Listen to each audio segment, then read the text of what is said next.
Hi guys, I'm Chris. And Mike. And welcome back to this week's No Limits, a Mitch Rap, or should I say Tom Clancy podcast. How you doing this week, Mike? I'm great. I just had a great time with this last interview that you guys are going to hear today. Yes. It was fantastic. That was a lot of fun.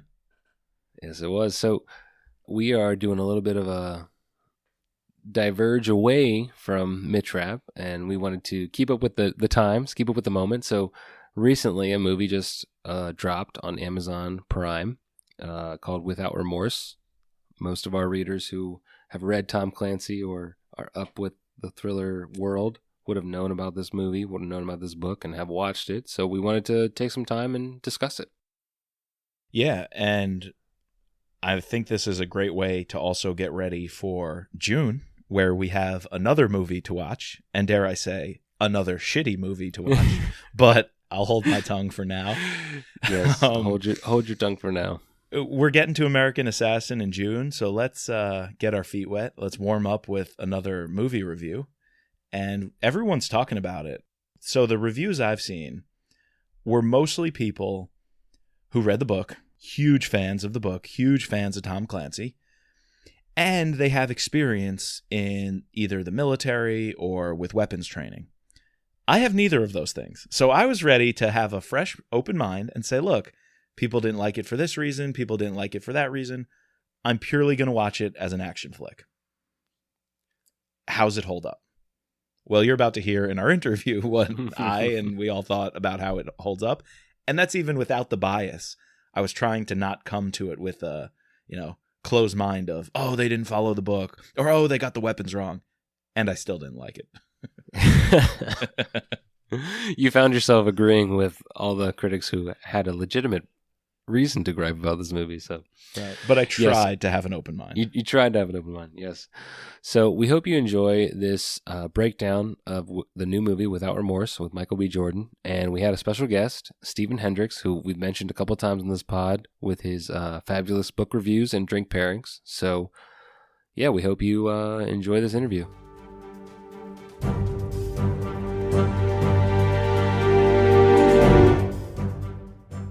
All right, guys, today we welcome a very special guest and social media friend of the podcast. Yes. We've mentioned him before. We've shared with you, the audience, his drink pairings every time we do a Mitch Rap book. We really enjoy his take on all things thriller. So welcome to the podcast, SteVen Hendricks. Hey, guys. Welcome. Hey, thank you. It's a pleasure to be here. Thanks for coming on with such short notice. We were happy to invite you, pick your brain about the things you've been posting and working on. And then specifically, we'll get into Without Remorse. Oh, no problem. Especially time of pandemic. It really wasn't a short time period. I mean, everything social media, cell phones, Zoom. So, right. Give me a couple of hours and I can make it happen. Right. Sweet. We're always on screen. Yeah. All right. Well, why don't we start out by you just telling us about yourself? This is the time to brag about yourself. Just tell us who you are, what you do, and sort of like how you got in. I guess you could follow up with like how you got into thrillers and stuff like that. Sure. Thanks. SteVen Hendricks, and it's kind of funny when I introduce myself. A lot of times I tell people. It's SteVen with a V, and in my signatures on my emails, I capitalized the V because when I was 14, I played baseball and I got a trophy, and they misspelled both my names. They spelled SteVen PH, and they spelled Hendricks with an X. And I remember going home crying, saying, "That's not my name. I don't want this trophy." And I gave it to my mom. But yeah, it's SteVen Hendricks, SteVen with the V and Hendricks, ICKS. Former Wichita State University football player, played football at Wichita State, graduated with a degree in communications. Was Ted Lasso your coach? No. Actually, my coach just went into the College Football Hall of Fame as wow. the first African American Division I coach in right. the history of NCAA college football. Willie Nice. Jeffries. I didn't know that. Nice. Yeah, I'm an old guy. Graduated there and went on. Was a speechwriter for the governor of Kansas for 4 years. Actually wrote Hallmark cards for a number of years. Introduced the mahogany line, a special line of cards for African American consumers. And then left there, and I've been bouncing around with corporations all over the country, actually all over the world. I've done some significant travel around the world. Matter of fact, I had 1 year, actually one job, I had to get my passport papers replaced a couple of times because I was traveling around the world so much.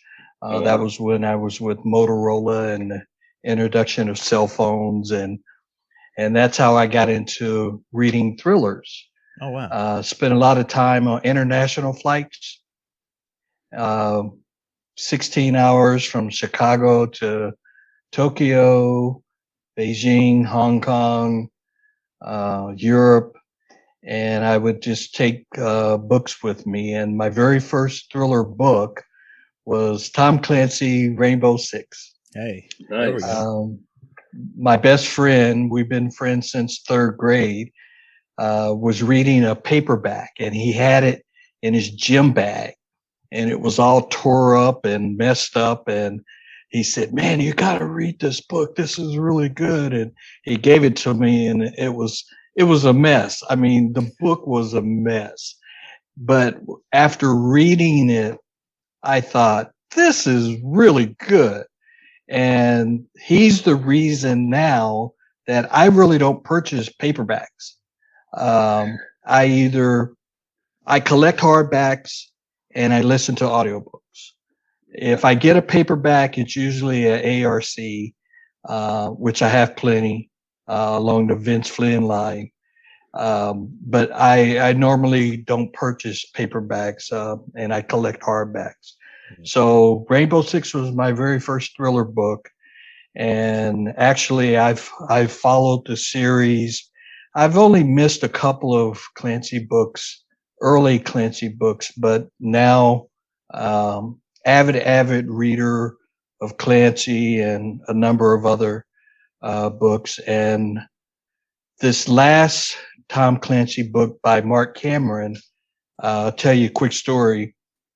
I gave Mark a call and said, because I'm a big fan of Mark Cameron, and I said, "Hey, look, I hope you won't be offended, but people of color read these books too. And I've been reading your books, and there's just no people of color in your books. And believe it or not, guys, true story, Shadow of the Dragon, he asked me to help him edit and character develop one of the supporting characters in the book. And I did that and sent him some names, and he named a character. He gave her, a female, my surname. So she's a CIA operative in Shadow of the Dragon, and her name's Monica Hendricks. Oh, I love And that. then Nice. he surprised me by throwing in a line, because I saw the ARC before the book came out, and the ARC didn't have this in there, but the final book did. Yeah. And it was a line that Monica Hendricks's husband was named Steve Hendricks. Wow. So you're in the series. Yes. You're in And the I told him, Ryanverse. I said, just don't kill her off. That's all you got to do. Don't kill her off. So, but yeah, Oh, wow. she's a major character in Shadow of the Dragon. Now he has another one coming out in November, a Jack Ryan on the Tom Clancy. And then Don Bentley is doing Target Acquire on the Jack Ryan Jr. side. Yeah. And that comes out in a couple of weeks, I think. Yeah. June 8th, I believe. That's such a great story because I'm a teacher in Washington D.C. and I'm always telling my kids, you got to speak up. Something's on your mind. You gotta say what it is. And what's the worst that's going to happen? Someone's going to brush you off and say, "Come back another time." Well, you got to speak up, or else the change isn't gonna come. So that's really inspiring to hear. Yeah, and he's just a super, super nice guy. We talk maybe once a month. He just came out with Bone Rattle, and I did the ARC for that as well, the advanced reader's copy of that, and posted the review. And I gave him a call and said, "Hey, look, why did they change the hardcover feel of the book? The other two previous books were the coolest hardbacks. If you feel the hardback, it has a kind of a rough, sandy feel to the book. Well, this one, Bone Rattle, doesn't have that feel." And he said, "SteVen, I don't know." Yeah. He said, "Only thing is they showed maybe 3 or 4, boards and images and said, this is what we're looking at." And I didn't realize that once you make it big time, the authors don't have a whole lot to say. Yeah, no, they lose more and more say. Yeah. Right. Yeah. Cover. Yeah. Yeah. It gets passed on to the rest of the team. Right.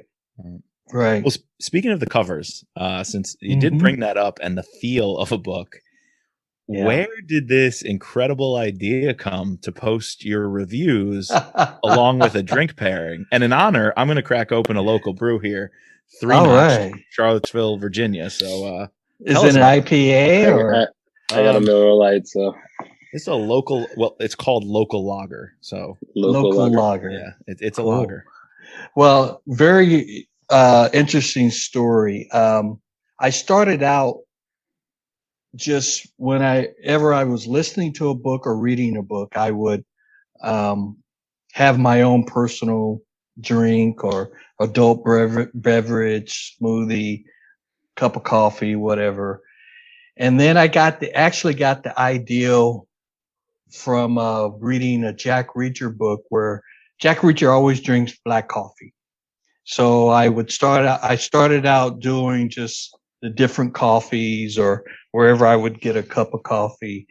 And then I realized, okay, listen or read very closely if they mention in the book, if someone's having a beverage, adult beverage or a Coke or whatever, just pair that up with the book when I write the review and go from there. So that's how it started.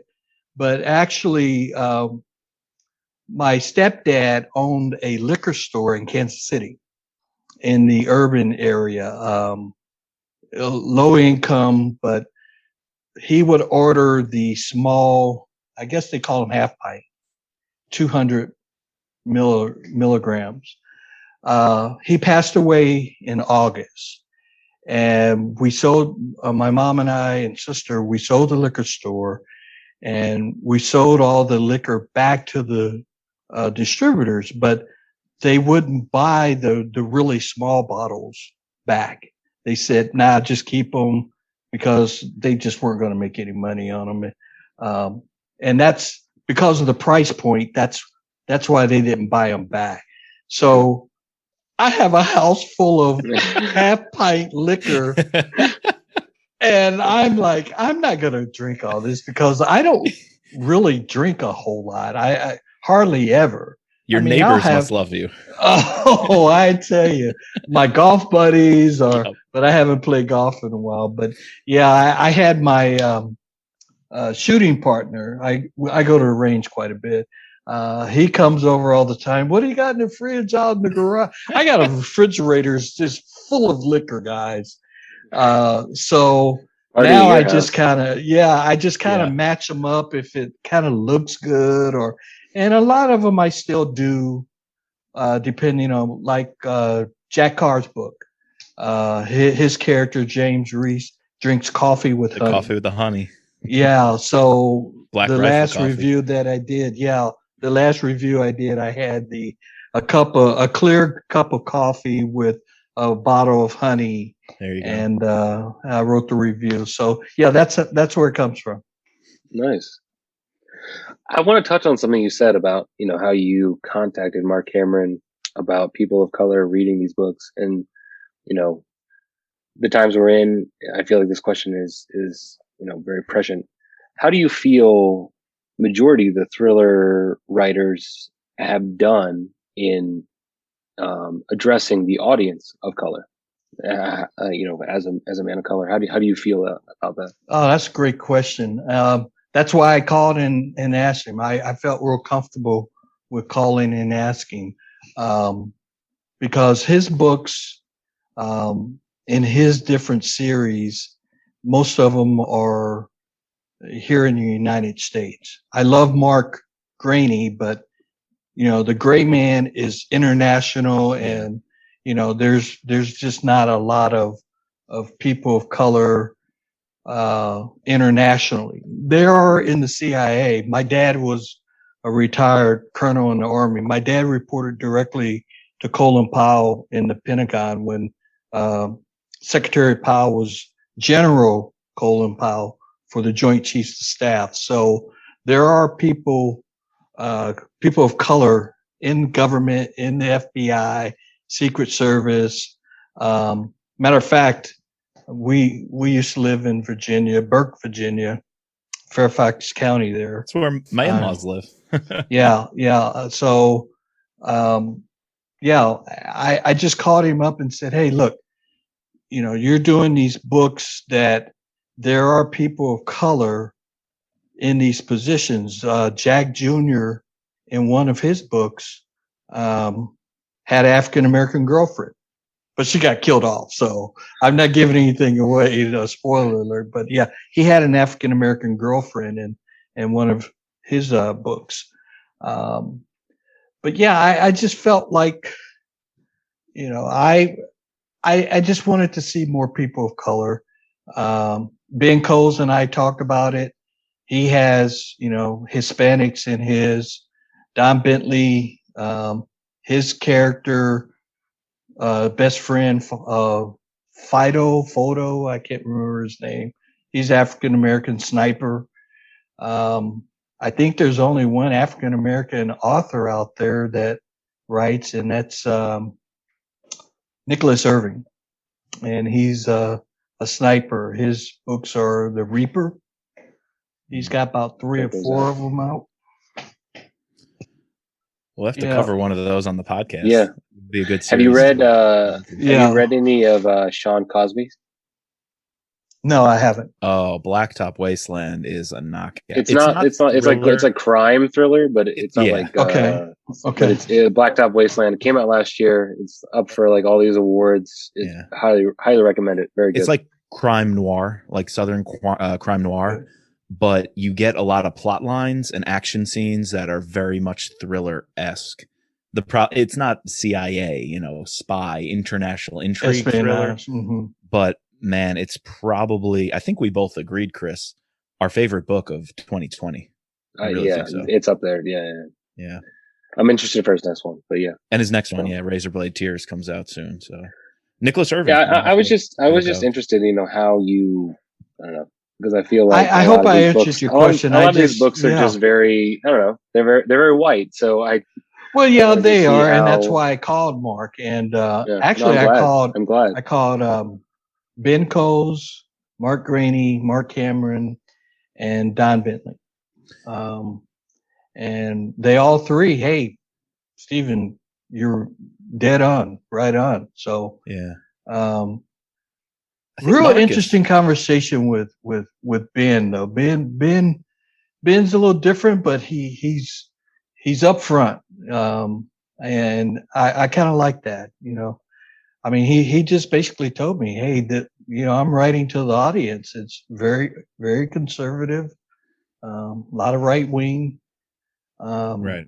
He said, SteVen, I'm glad that you read our books, but, you've done a lot for the genre with your reviews, but, he writes to the audience, and that's what the audience is. Well, it makes me think, is Marcus Dumond, also a podcast favorite Yeah. in the Rapture. I think he might have been around from the very first rap book. He was. He was in Transfer Power. He was. He was in Transfer Power, yep. He was. And besides Rap and Kennedy, would he be a character? Probably, I'm just thinking out loud, probably comes up in more rap books than anyone else, because I think he's Scott in more Coleman books is than left Scott. out of a few. Scott's Yeah, I left think out he's of in a more couple. books than Scott. So besides Irene and Mitch, I would venture to say Marcus might be the third most reoccurring character. But I'm just thinking out loud. I'm not really sure. No, I like the idea. And you know what? We're going to dive into Without Remorse, but Yes, it was not as bad as American Assassin. Oh, I'm sorry, guys. Mm. I'm sorry.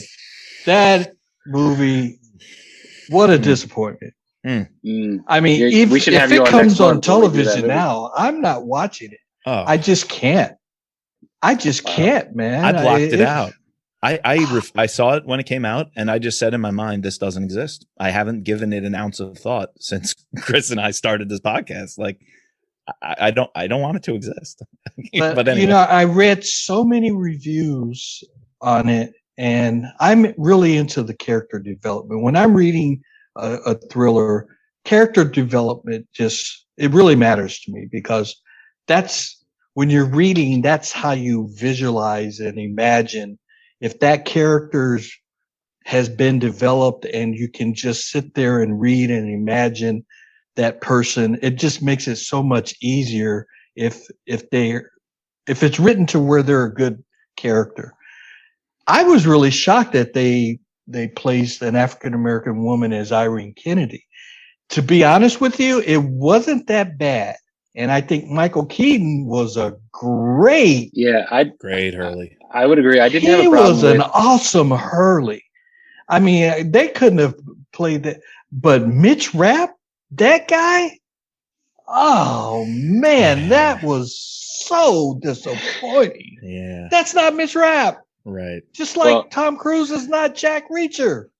Yeah, he's also like what? Because Jack Reacher is supposed to be 6'5" and 6'5", 240. 240, and because I've read a lot of Reacher, and Tom Cruise. Well, see, the problem is, like, you think of Tom Cruise as being bigger than he actually is. Tom Cruise is actually a very small guy. Right. Yeah. He wears lifts in his shoes. He does. I'll agree with you on Stan, and I guess we're jumping ahead because we're doing American Assassin next month. But we got to have you back for American Assassin. Sure, I'd love to. We'll hit it a little bit here. I agree with it that Stan and Michael Keaton, spot on casting. Yeah. And I didn't have a problem with Irene. Like, I thought she was good, and I feel like Irene is such a, like, her character, you could see anybody being Irene. Like, she's just a brilliant woman. Like, as long as you have a strong, brilliant woman in there, like, that's perfect. She's also of Lebanese descent, I believe, in the book, at least on I think her mother's side. So I definitely saw her complexion as a little, I thought that was a great casting as well. And to go a little bit more towards the African American side didn't bother me for Irene either. I thought she played the role really well. Sanaa Lathan thought did a good job with that. She's a good actress, man. Good looking too. Yeah. Yes. And then, I mean, to pivot to Without Remorse, it really wasn't just Michael B. Jordan who starred. I really enjoyed Lieutenant Commander Greer. I thought she was fantastic. And then I just found out today, I didn't even know watching it, she was pregnant filming, and she did most of the action scenes herself. So really, I didn't know that. I just heard that. Neither did I. That's on a news review. to me. I had no idea. And so just the respect I have for her in that position. Some people think she was overshadowed by Michael B. Jordan because what a compelling presence on screen. But boy, did I think she held her own, especially being represented as, I guess, what could be considered the first female Navy SEAL. Right. I thought she was rock solid. All right. Well, so I watched it with my Navy daughter, and what did she think? Man, she picked it apart. Right. But guys, I thought it was like watching a WWE. Is that what they still call it? WWE? Yeah. It's very entertaining. Right. Yeah, it was entertaining. All right. So that's what I wanted to say. That's what I wanted to say. This movie, Without Remorse, it now has a 45% on the tomato meter with the critics, and it has a 41% audience score. So people did not really like this. And, before we started recording, we were talking about how this was being done by Taylor Sheridan and Stefano Sollima, who have done in the past Sicario. I love that movie. And Taylor Sheridan does I'm blanking on the name. Yellowstone. A lot of people love that, including myself. I wasn't expecting more out of them. I don't know. That's what I was going to say. But the caveat to that is this movie was entertaining. I thought more entertaining than American Assassin. Mm-hmm. I agree. The problem I had with Without Remorse, and again, Hollywood and books, they never match up. I mean, right. Just get used to it. I remember doing a review, book versus movie review. And matter of fact, that's my next project. I'm going to start doing a lot of book versus movie and reviews, just because I think it needs to be done. But I did not expect it to follow the book at all. Well, the book is very in of its time, right? So right. War. It was the just end to give a little bit of background. End of the Vietnam War in the 70s. John Kelly then was fighting drug dealers, right? That type of thing. And to be honest, I also read that the movie, at first, they were going to have a drug dealer actually kill his wife in the movie. Wow. And they rewrote the script for whatever reason, but they were trying to keep it to some adaptation of the book. But the book was just awesome. The book is the introduction of John Kelly. John Clark, is Jack Ryan's hammer. Yeah. He's the guy that takes action, opposed to Jack Ryan, who's the kind of the brains. Analyst. Yeah. So John Kelly's just a badass. I mean, that's just it. He's just that hammer, and he does it so well. But in the movie, there were just little things my daughter picked up on. She's air crew with the Navy. She transports SEALs, and she said, "Dad, they do allow female SEALs, but they are never, ever going to go to theater," meaning combat roles. They'll be back here in Tampa at Special Operations Command at MacDill or Coronado Island or Little Creek, Virginia Beach, in more of an administrative role. But she said the Marines allow women into combat, but the Navy does not. And then she picked up on they should get the little things right, like carrying your cover in the proper arm. Her breast ribbons weren't correct, the way they were done. I wouldn't have picked up on that, but you got a lot of veterans out there, a lot of current military people. They're like, this is trash. Yeah. Because you got to get the little things right. You can't fire an automatic weapon for 20 minutes without running out of ammo. Very few mag changes. I mean, I didn't count the number of bullets and whatnot and look at the type of weapon, but even someone untrained as me, I haven't fired much besides a rifle. Even me, I was like, I'm not buying these action sequences. And I can only imagine what that means for somebody with the training and the know-how. And if you get shot with a 50 caliber, you're not going to be walling around screaming and crying. It's going to blow something off. Right. And you're going to bleed out in a matter of seconds. That guy got shot. I don't know if it was in the leg or stomach or wherever it was, but he got shot with a 50 Russia? Caliber. Yeah. That enemy at the gate scene I was like, what's going on here? Where he grabs the mirror. And then there's a sniper with a 50 cal in a hallway. I'm like, a sniper in a hallway and you're missing the guys. That was very confusing. Very What's confusing. going on here? Yeah. So I don't want to be critical, but it was just, No, that's what we brought you on. you Like, read books, and that's what I like about Tom Clancy books. Tom Clancy, that's why they're yes. so thick.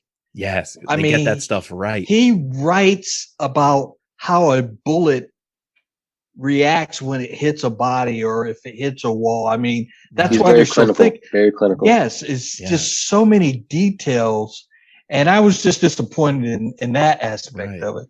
And that's why, in my review, I said it was kind of like a 80s movie on late night cable television. I mean, yeah, I'd watch it and it was entertaining, but just some of the little things, grabbing hold of a car that's on fire, a handle, and then shooting a guy in the face or head, and you get out and you don't have any blood or anything on you. I mean, you got to get some reality in there when you're doing these movies. I think that's why we see the audience score being so low. Like, you could kind of tell this movie was never going to impress the critics. Like, but if a movie is still true to either the book or appeases the readers or the moviegoers, then they're going to appreciate the movie. This one, but yeah, it missed all these cues. From the very beginning, we get, I don't know, the movie at times was very confusing. Like, and the plot line. The plot line was just like all over the place. I will say the one highlight, I think that Michael B. Jordan's performance was very good. Although he himself seems to be this, like, I just saw Creed or I saw Killmonger. Like, he's very, I don't robotic. Know, he's kind of like Steven Seagal or, but I did like his performance. And also, Mike, you said that Jodie Turner-Smith, she gave a very good performance which I guess is now James Greer's. I think niece. Yeah, niece. Right. I think that's what they're going for. Yeah. I was hoping we would see, so we did have that little post-credit scene where he says he wants to start Rainbow. You mentioned you read Rainbow Six as your first novel. I was hoping we would get James Greer from Wendell Carter, right? That's his name, from The Wire. Jack Ryan. Yeah, from Jack Ryan. We would get him coming over, because it's supposed to be this whole Ryan verse in the Amazon world. They still have an opportunity for that. I think they set themselves up very well to get there. That might be one of the few things the movie does well, is set up where they want to go. And I don't know, there was a studio change. So I also had heard Paramount owned the film because they made all the other Clancy films. And it was after the production filming really happened and COVID hit, when they knew they weren't going to go to cinema. And I mean, you were going to be up against Tenet if you tried to release in cinema early. And if you delayed, you were going to be up against James Bond, we're still waiting on. And so they were like, let's just sell it to Amazon, go straight to streaming.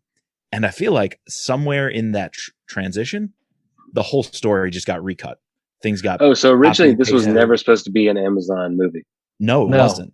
It was sold to Amazon afterwards. That makes sense. Because I didn't know that, because I was just assuming that because Amazon had the Jack Ryan series, they were trying to build upon their Ryan verse by doing this. I think now they will. No. I think now that might be the plan. Yeah. But it made this movie, I feel like, have a lot of jumping around and mismanagement on the cutting room floor. I feel like there are scenes, I bet, sitting somewhere that a lot of fans would have wanted that for some reason or another didn't fit this new storyline they were trying to tell.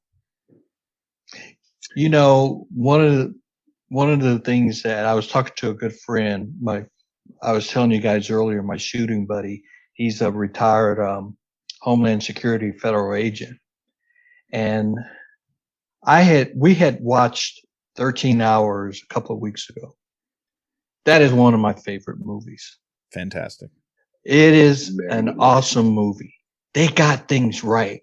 And this is a gun guy. I mean, he trains federal agents on how to shoot. He taught my son, who's in the Coast Guard, how to shoot. And matter of fact, my son's home for Mother's Day, and he's about to deploy back in June, and he has to requalify. They're changing in the Coast Guard. They're changing from 40 caliber, SIG 40 calibers to Glock 19s. Mitch Rapp's gun. There we go. So we're going shooting, and he was telling me Without Remorse was okay, maybe 3 stars out of 5, but 13 Hours, that's a 5-star movie. Right. I mean, it was just dead on in the small things, Yep. You got to get the small things right. Even like with a thriller book, you turn off such a large portion of the audience missing out on those opportunities. And then, so let's say you don't get the small things right. You darn well better get the acting right, which I think this movie mostly does. And then the third thing, you better get the plot right, which this movie absolutely does not. No. That might be the weakest part to me. If you can get over the details and say, I'm watching a film, they're going to take liberties. Like, I'm okay with taking liberties with the female lieutenant commander, but I'm not okay with a shitty plot line that doesn't go up. Yeah. It was all over the place. Makes no sense. You couldn't, I couldn't put it together. Right. Could you take away Tom Clancy from this title and should just be a regular movie? I think you could. I don't. Yeah, I think it would still be bad. I really think you could. No, it was still like, but I that's the problem, right? But that's a good point. That's a really it doesn't good point. have, this is supposed to be a Clancy adaptation, and I really think you could just strip away, not call it Without Remorse, not call it Tom Clancy's Without Remorse, and call it something else, and they would release it, and it'd be the same movie. Like you said, SteVen, Tom Clancy got his details right. Like, that's why his books are so big. And if you're gonna try to adapt something of his and not even attempt to try to get the details right, like that's just gross negligence to me. Yeah. Speaking of adaptation, I kind of liked in the opening scene how they were in Syria, and when they found a Russian arms depot, I was like, oh, cool. We are going to get a bit of that international espionage thriller, and they're going to take Clancy's Vietnam era and kind of modernize it with the Syrian conflict and the Russians being involved and American interest versus ISIS and just so many different players. I was like, I would be okay if this kind of goes into that territory, and then it doesn't. And then I'm like, okay, so will they stick to the story and bring in the drug gangs and the thieves, and will Clark be going after those kind of guys? No, they don't do that either. So I feel like they didn't know what they wanted to stick to, even from the opening scene. And we never go back to Syria. And I was like, I was hoping they explored that. And then they never explored the drug cartels. And I don't know where they wanted to go with this. Yeah. I wanted to ask you, what did you guys think of Riker? So if you don't know about, Ritter. Ritter. Sorry, Ritter guy. Yeah. So if you don't read Tom Clancy, which like my wife doesn't, she was like, he's the bad guy. Like, Caroline watched it with me, and she's like, he's the bad guy. And because I had heard his name, I knew obviously he becomes he's a good guy throughout the series. But I didn't spoil it for her. Well, what did you think of Ritter in the movie? I thought he at the beginning, I automatically thought he was the bad guy, and then the camera angles and the conversation and John Kelly choking him out and staring him down. I thought he was, but something told me it was the Secretary of Defense. It was a little on the nose, to be honest with you. Yeah, like you have the highest, Guy Pearce is like the biggest actor in this movie. I guess Michael B. Jordan's pretty big too. Historically, though, if you're talking around for decades, like Guy Pearce is pretty big. So doesn't he normally play a bad guy? He plays his bad, sneaky. Yeah, he was the bad guy in like Iron Man, and he wasn't the bad guy in Memento. You see him and you just automatically know, like, oh, okay, he's up to something. Like, he's up to something. They forced it with Ritter though, because that opening scene where they're on the chopper for the extract out of Syria, which, by the way, they get on the chopper and then it's 100% fine. It's not even rocky. There's no noise. They can just have a conversation in the back of the chopper with the doors open. I'm like, Yeah. no headsets Yeah. or anything. Okay. That's not what happens. No rockets fired at them or, tracers going whizzing past the window. But anyway, I was like, it's on the nose that they're setting up this conflict where John Kelly is going to disagree with this guy and this guy withheld intel. It's too obvious. Like, they're going to make you think he's the bad guy. And then secretly he's going to be the hero in the end in some way.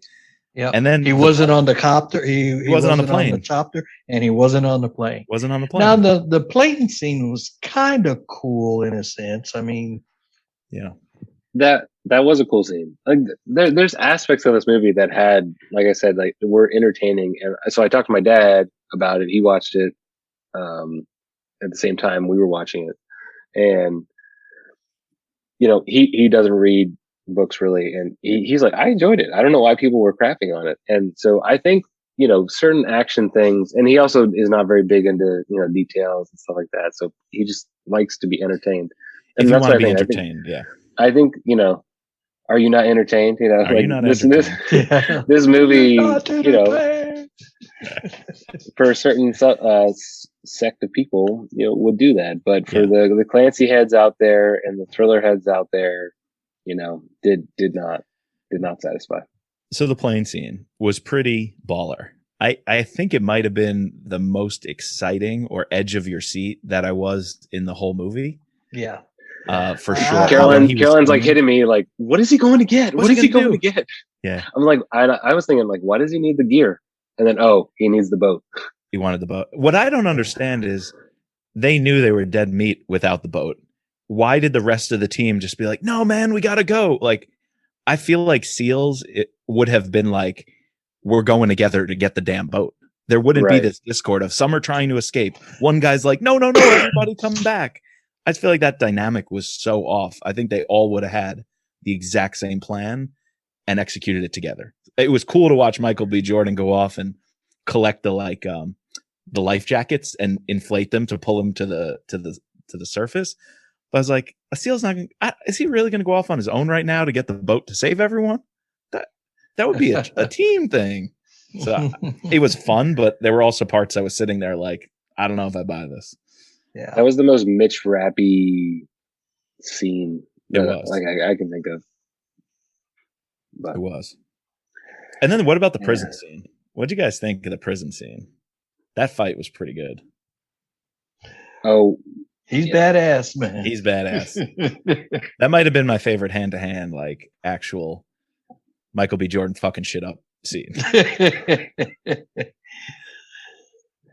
Actually, that reminds me of the scene in Mitch Rapp where he goes to prison and he realizes like I have to start a fight with this one group in order to show my respect to this other group, and Michael B. Jordan knows what's coming. So like that was actually pretty cool. I think you pick out the two best scenes, like when he's on the airplane and in the prison, and then the rest of the movie was kind of.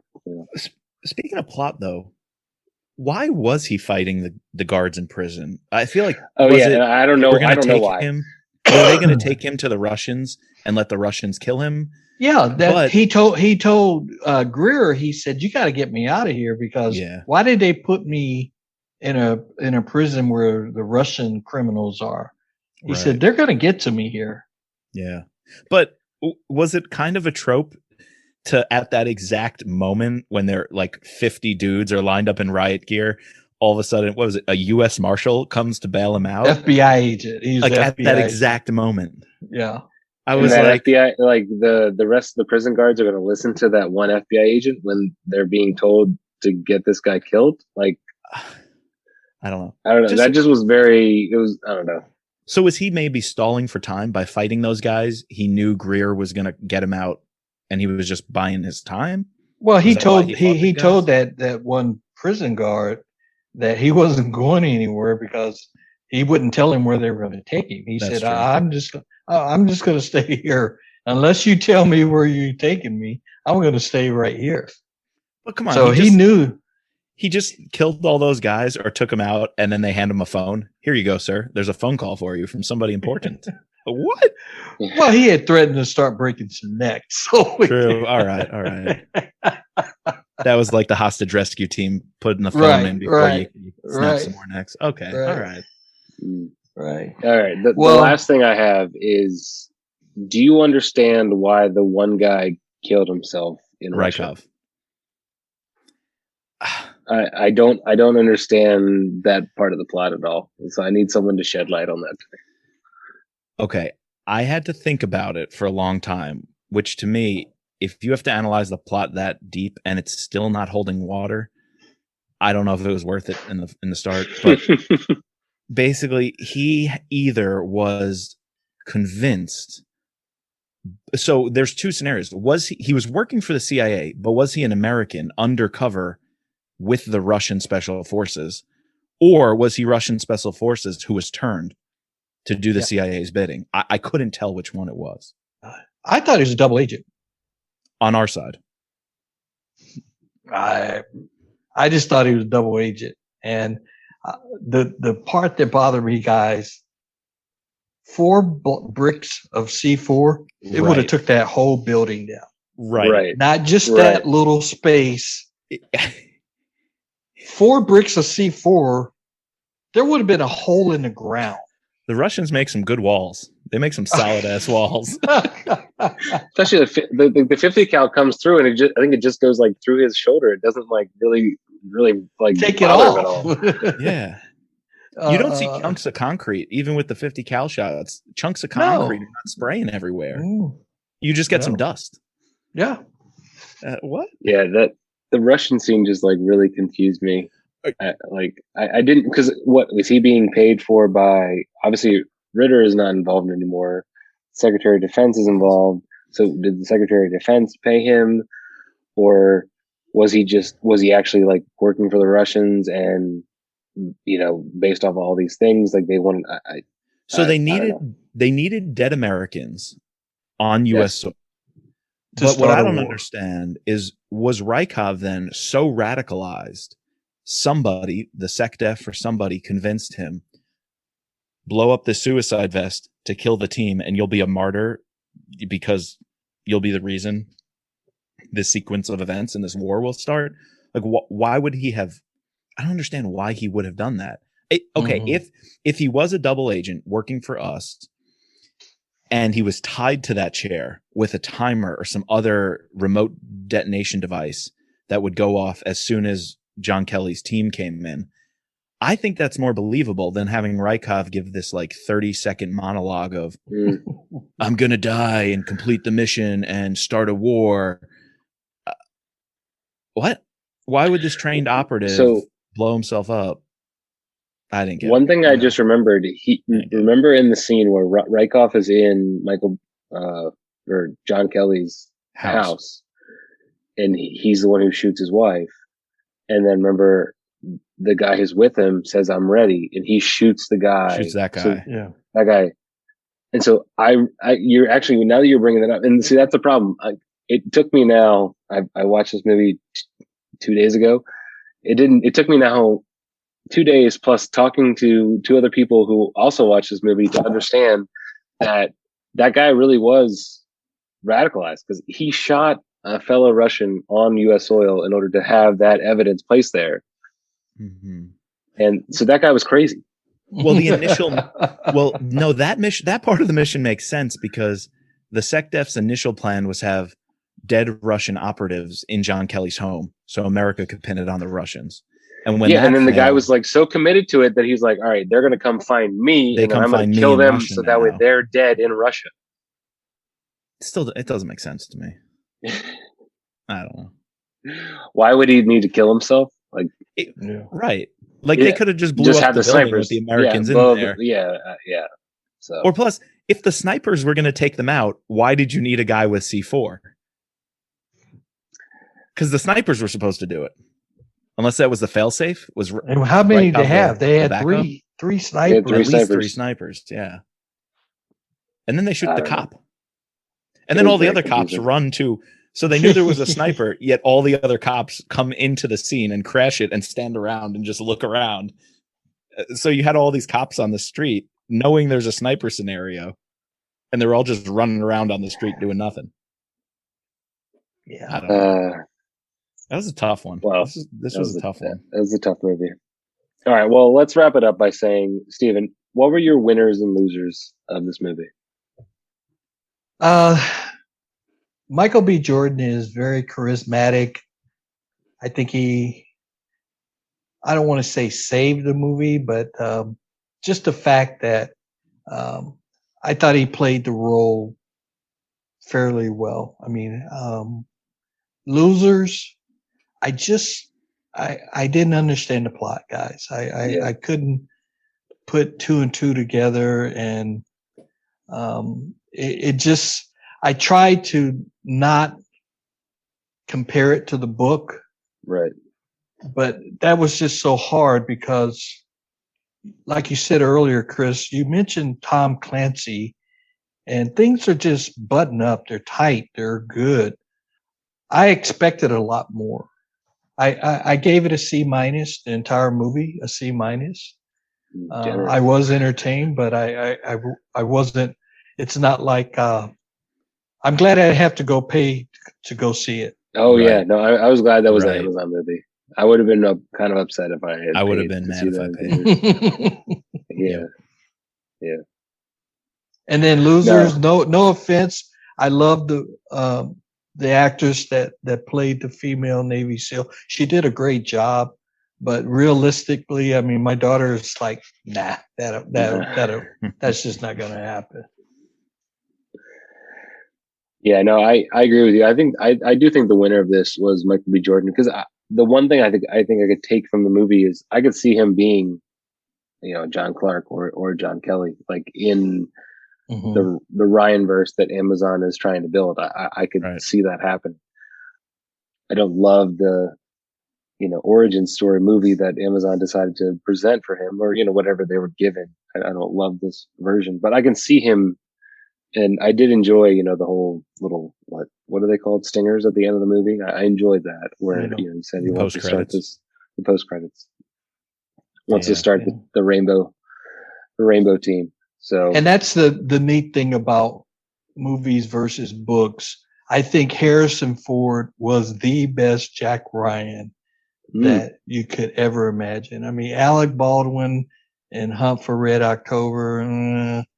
He was okay, but Harrison Ford was just spot on. Right. Spot on. Now, when you read a Clancy book and you read John Kelly or John Clark, I can visualize Michael B. Jordan being that. No, right. That's what I was saying. I think I could do that. Right. Do you think we'll eventually see John Krasinski in one of the Michael B. Jordan movies as president? Is that coming? That would be cool. Is that coming? Because I think he's great as the character. So cool. I like John Krasinski as Jack Ryan. Because he's like nerdy, quirky. Like, that's what Jack Ryan is. That's why I did not like Shadow Recruit. Yeah, who was that guy? Chris Pine. Chris Pine. They made Jack Ryan be more of a military badass than he should be. Which is Clark. He has, he had. They sort of combined the two characters there a little bit, like in Shadow Recruit, Recruit, But I digress. Yeah, I'm with you guys. The dialogue was garbage, so I'll throw that in as another loser. We got to get the gear. We got to get the gear. We got to get the gear. I know you got to get the gear. Just some of it was a little forced, and all we had to do to kind of figure out the plot just shows that the storytelling and the visuals couldn't carry that on its own. Yeah. And then again, the dialogue had to narrate for you what was going on at a few times. Like the characters had to say out loud what was happening to catch you up. And I think good storytelling, visual storytelling, the scene, the dynamics between the characters, that should come through without, someone need to say to Ritter, you withheld information from us. You knew there were Russians there and you didn't tell us. We should have known that from the visuals, the descriptions of the Russians, the dialogue in the fight, instead of afterwards, him having to choke him out and narrate for us. So some of that was a loser. I'm going to say, I think Jodie Turner-Smith might have I don't want to say better than Michael B. Jordan's performance, because I kind of expected Michael B. Jordan's. I just thought she rose to the occasion. Yeah. In that, even if it's unbelievable, I think the acting that she brought to it, I thought held up to Michael B. Jordan, where no one else held a candle to him. I thought she was at least she was able to raise to his level, which was if good. you look at her as like a CIA operative, like she's very good. She's very believable in that role, and like I guess absent of like her Navy SEAL role, like her desk job, you're saying, because she's very administrative in the film. No, but I'm saying like in the second part where she essentially becomes a CIA operative, like tasked to lead this mission. Gotcha. Because all of those other guys are CIA. What's the special operations group for paramilitary? Yeah, paramilitary people. Yeah. So all right, so Steven, you gave a C-. What are you gonna go, Mike? I'm gonna keep it at C-. C-? I'm gonna join you there, Steven. I'm with you. All right, I'm gonna give it a C+. Okay. Right. Be a little contrarian here, but it's still a C. It's still a C. Yeah. It's still C. Yeah. All right. Well, before we get out of here, we didn't ask you. We're obviously the Mitrap Pod. So, what is your last question? What is your favorite rap character? I got to be honest. I love Mitch, but Scott Coleman's my favorite. Hell yeah. That's a popular answer. That's a very popular answer. So he really is. See, I would love to see Kyle do something like Tom Clancy did here, where he would have these two storylines going of these two people, and they're in the same universe. Like, I would love to see a Scott Coleman book by himself. Yep. Mm-hmm. I mean, we kind of got that with Term Limits and Vince, but he was the villain, but like, when he's good, I would love to see Scott just, Well, Ben Coles did that with his last book, The Russian, Rob Tacoma, who is, you got to read it. It's good. He's a former Navy SEAL, and he is Dewey Andreas's right-hand man, like Mitch and Scott Coleman. So Rob Tacoma, The Russian is about Rob. I mean, Dewey's in it, but it's just a small role. But yeah, I love Scott Coleman. I know we said last question, but we have a cover for Enemy at the Gates. Have you given any forethought to a possible drink pairing? We got the nice oranges and red in the cover. I do. Not yet. I'm glad you asked. Oh, okay. You plan ahead. Yeah, I do. I've seen it out, and actually, I really like it. I don't like the name though. I think it's too close to the previous Enemy. Well, not just the movie, but there's another Enemy of the State. Enemy of the State. Right. If I was on the editorial team, I wouldn't have agreed to naming an Enemy at the Gate. But I have several. I don't know if you want me to share them with you now, but Jack Daniel's Fire, which is pretty good. It's that cinnamon red. Oh yeah, because it's got that cinnamon red. Nice. I like that. Yeah. And there's another one that I'm going to hold off because I'm not sure. What I'd like to do is when I get if I get an ARC or once I get the book, I'll post, hey, I just got it. And then I'll read it and then write the review, and I'll do different drink pairings. But yeah, definitely Jack Daniel's Fire. Looking forward to that. Cool. Yeah. Awesome. All right. Well, where can our listeners find you, Steven? They can find me on Instagram at Book Launcher Reviews, and then on Facebook as well as SteVen Hendricks, Hendricks Book. Yeah, with the V, Hendricks Book Reviews. That's an awesome logo. I think you said one of your daughters. My oldest daughter, she has her own marketing branding company. Put that together for me, and she's working on my website too. All right. Cool. All right. Any idea when that will drop or when that'll be? Hopefully this summer. If Okay. not around 4th of July, right afterwards. So, All right. Cool.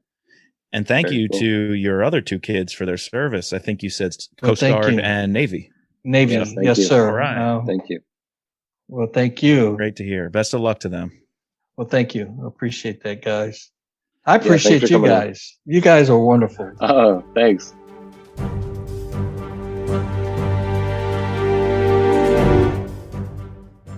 So we hope you enjoyed that interview.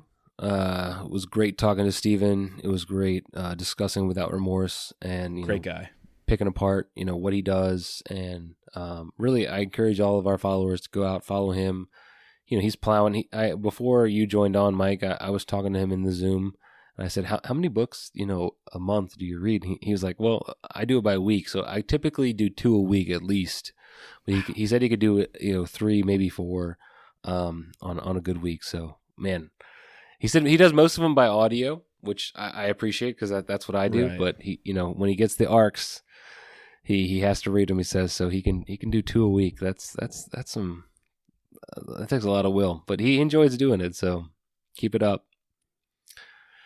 As long as he's not drinking all those bottles while he reads. That was a funny story. I had no idea that the reason he posts all these little mini bottles is because he his has stepfather's liquor store. a bunch of them. That's funny. Party at SteVen Hendricks' house. So yes. Well, maybe 2 mini bottles a week. Not too bad. Yeah, there you go. Not 2 of those full, 750s. Yes. And so I guess I forgot to mention at the top, but so we are doing a May giveaway. Any rap paperback Right. book or Kindle book of your choice. So if you want to join our Patreon, go to our website, mitrappod.com. You can click on that little orange button and subscribe, be entered in that giveaway. Hey, what do you think about Without Remorse? Oh, You can pick a rap paperback, or we'll even buy you a copy of Without Remorse. How sure. about that? If you want to read what you want. if you want to read the book, which is very different than the movie, and it's very Right. good, but like most if you go back and read Tom Clancy, or you go back and read what's his name, the guy from the Bourne series, I always blank on his name, Ludlum. Those books were written at a certain period. Even we did George Smiley, right, in Tinker Tailor Right, Soldier Tinker Tailor. Spy. Yep. They're written at a certain time, so you have to sort of think about them as they were written. But very different, but still very good book, very very compelling. So yeah, There are good ways to adapt the stories, but there's also ways to get it horribly wrong and piss off the original fan base. So it could go either way. Could go either way. So, anyways, But maybe the opposite. You attract a whole new fan base who then picks up a book and says, "Hey, I like this more," or "I like this too," and that would be a great outcome as well if this brings more people to the thriller world. yeah, maybe we need to do some Tom Clancy book reviews on the spot. Yeah. Well, we need to get to some post-Mitch Rapp planning because December is fast approaching when we have our last Mitch Rapp book on the calendar. It's coming, guys. Well, I don't want it to come to an end, but all good There will things be a have stage to. 2. Well, there will be. There will be. Will be. So, What does the MCU call it? Phase 4? Phase 4. We're entering. We're entering. Late, we're going late, to enter late phase 2. 1, entering phase 2. So we'll figure it out. All right. So again, we can't thank you guys enough, but we need to thank our patrons, our special operator Sherry F, our special agents George, Matt, Dawn, Dennis, Peggy, Catherine, Ray, Bridget, Jeff, and Mark.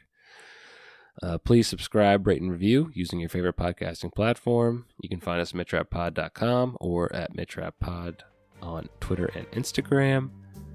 And as always, just let Mitch be Mitch.